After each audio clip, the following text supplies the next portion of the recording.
जय हिंद दोस्तों, स्वागत है हमारे channel GK current by Shivam में। हम आज आपसे डिस्कस करेंगे जीके के इंपॉर्टेंट 100 क्वेश्चन। तो चलिए स्टार्ट करते हैं। पहला क्वेश्चन है, सम्राट अशोक के शासनकाल में कौन सी बौद्ध संगीत हुई थी? तो सम्राट अशोक के शासनकाल में कौन सी बौद्ध संगीत हुई थी? तो राइट आंसर है तृतीय बौद्ध संगीत। कौन सी बौद्ध संगीत? तृतीय बौद्ध संगीत। नेक्स्ट क्वेश्चन देखेंगे या दूसरा क्वेश्चन देखेंगे, वर्ष 1939 में कांग्रेस को छोड़ने के पश्चात सुभाष चंद्र बोस ने किस दल की स्थापना की? तो किस दल की स्थापना की? तो राइट आंसर है फॉरवर्ड ब्लॉक की स्थापना की। किसकी? फॉरवर्ड ब्लॉक की स्थापना की। नेक्स्ट क्वेश्चन देखेंगे, 712 ईस्वी में भारत पर पहला मुस्लिम आक्रमणकारी कौन था? तो 712 ईस्वी में भारत पर पहला मुस्लिम आक्रमणकारी कौन था? तो मोहम्मद बिन कासिम था। कौन था? मोहम्मद बिन कासिम। नेक्स्ट क्वेश्चन देखेंगे, लाला लाजपत राय कांग्रेस के विशेष अधिवेशन का अध्यक्ष बन पाए जो कहाँ आयोजित हुआ? तो लाला लाजपत राय कांग्रेस के किस अधिवेशन के अध्यक्ष बन पाए जो कहाँ आयोजित हुआ?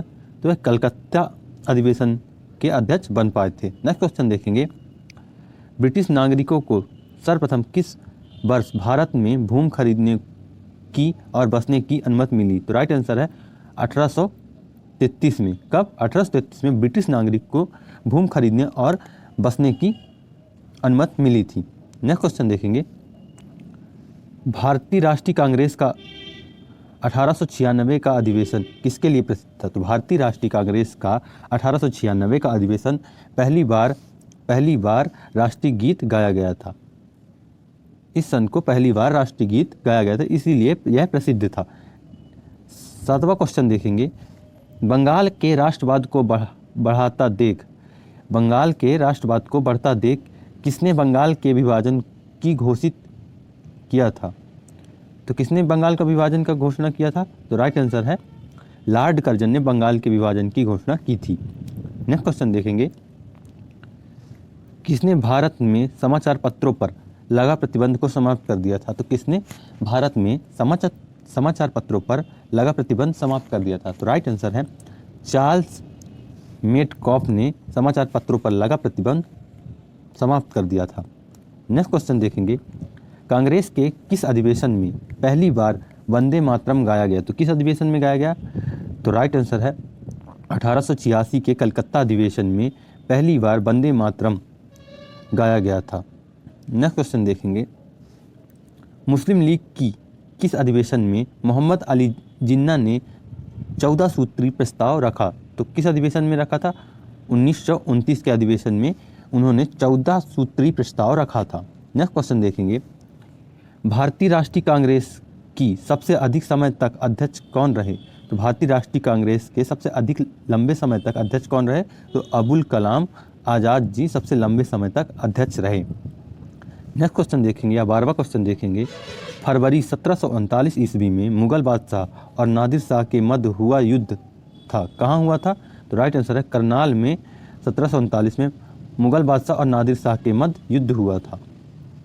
नेक्स्ट क्वेश्चन देखेंगे, लॉर्ड कर्जन के प्रशासन की तुलना औरंगजेब से किसने की थी? तो लॉर्ड कर्जन के प्रशासन की तुलना औरंगजेब से किसने की थी? तो राइट आंसर है गोपाल कृष्ण गोखले ने लॉर्ड कर्जन के प्रशासन की तुलना औरंगजेब से की थी।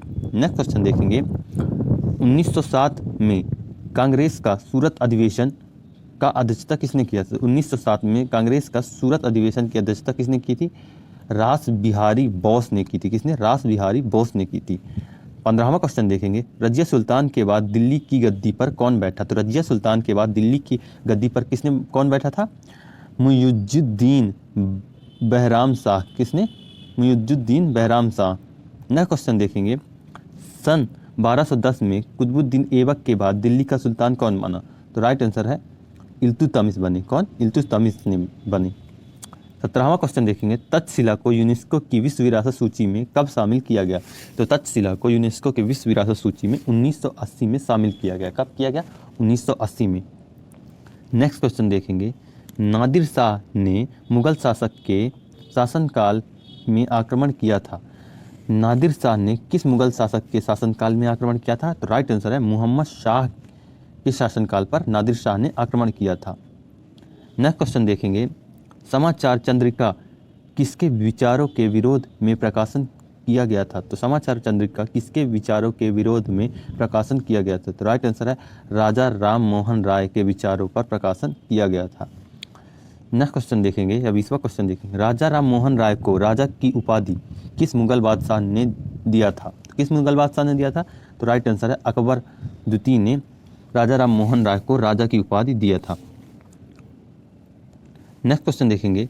किस मौर्य सम्राट को अमित्रघात के नाम से भी जाना जाता है? तो किस मौर्य सम्राट को अमित्रघात के नाम से भी जाना जाता है? तो राइट आंसर है बिंदुसार को अमित्रघात के नाम से भी जाना जाता है। किसे? बिंदुसार को। नेक्स्ट क्वेश्चन देखेंगे। राजा पुरु और सिकंदर के मध्य वितिस्ता का युद्ध कब लड़ा गया था? तो राइट आंसर है 326 ईसा पूर्व में लड़ा गया था। 23वां क्वेश्चन देखेंगे। मुगल काल में किस बंदरगाह को बाबुल का मक्का कहा जाता था? तो किस बंदरगाह को बाबुल का मक्का कहा जाता था? तो राइट आंसर है सूरत बंदरगाह को। नेक्स्ट क्वेश्चन देखेंगे। किस बौद्ध ग्रंथ की तुलना में वाल्मीकि कृत रामायण से की जाती है? तो राइट आंसर है बुद्ध चरित्र। नेक्स्ट क्वेश्चन देखेंगे या 25वां क्वेश्चन। नेपाल के देवपाटन शहर की स्थापना इस भारतीय ने कराई? तो देवपाटन शहर की स्थापना किस भारतीय ने कराई थी? चारुमती भारती ने। नेक्स्ट क्वेश्चन देखेंगे। भारत में सिंधु घाटी सभ्यता का सबसे बड़ा पुरातात्विक स्थल कौन सा है? तो सबसे बड़ा पुरातात्विक स्थल कौन सा? राखीगढ़ी है। कौन सा? राखीगढ़ी। नेक्स्ट क्वेश्चन देखेंगे। सिंगापुर में दिल्ली चलो का नारा सुभाष चंद्र बोस ने किस वर्ष दिया? तो दिल्ली चलो का नारा सुभाष चंद्र बोस ने कब दिया था? तो 1943 में दिया था। नेक्स्ट क्वेश्चन देखेंगे। 5 मार्च 1931 में गांधी इरविन समझौता किससे संबंधित है? तो गांधी इरविन समझौता किससे संबंधित है? तो राइट आंसर है सविनय अवज्ञा आंदोलन से गांधी इरविन समझौता संबंधित है। 29वां क्वेश्चन देखेंगे। किस मंदिर को गुजरात की खजुराहो कहा जाता है? तो किस मंदिर को गुजरात का खजुराहो कहा जाता है? तो मोटेरा सूर्य मंदिर को गुजरात का खजुराहो कहा जाता है। नेक्स्ट क्वेश्चन देखेंगे या 30वां क्वेश्चन देखेंगे। 1887 में इंग्लैंड में भारत सुधार समिति की स्थापना किसने की? तो 1887 में इंग्लैंड में भारत सुधार समिति की स्थापना किसने की थी?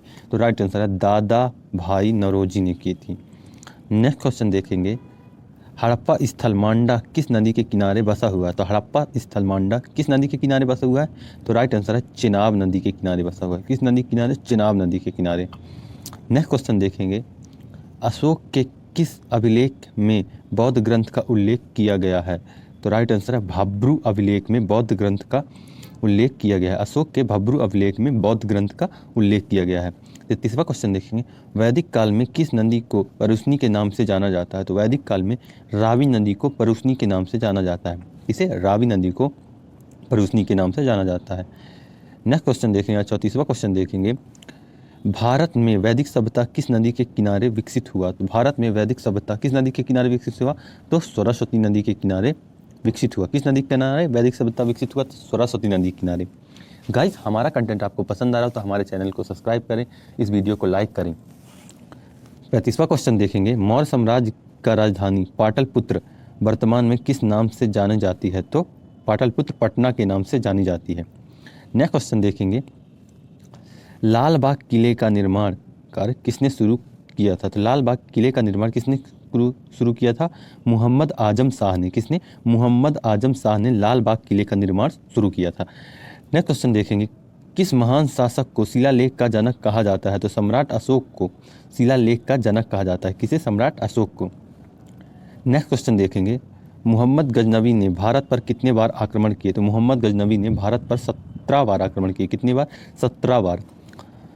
39वां क्वेश्चन देखेंगे। मोहम्मद गजनवी ने कब सोमनाथ पर आक्रमण किया था? तो मोहम्मद गजनवी ने 1025 ईस्वी में सोमनाथ पर आक्रमण किए थे। नेक्स्ट क्वेश्चन देखेंगे। फाहियान ने किस राज्य की जनता को सुखी और समृद्ध बताया था? तो फाहियान ने किस